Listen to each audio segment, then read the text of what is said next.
pense que le fait qu'au XXe siècle, on ait compris que l'univers a une histoire, c'est le plus grand résultat scientifique de tous les temps.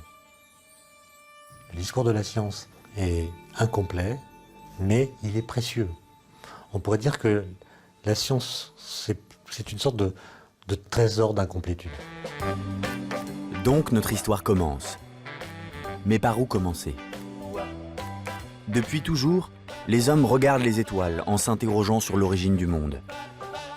Mais un homme, un jour, a vu ce qu'aucun n'avait vu jusqu'ici.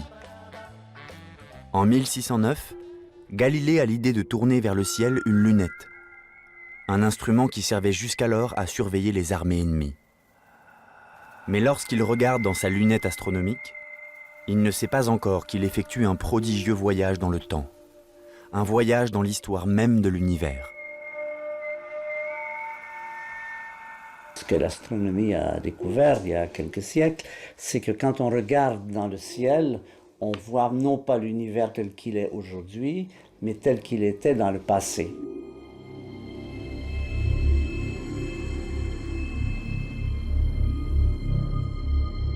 La lumière voyage avec une vitesse qui n'est pas infinie. Ça met du temps pour que des images de telle ou telle galaxie ou tel astre nous arrivent.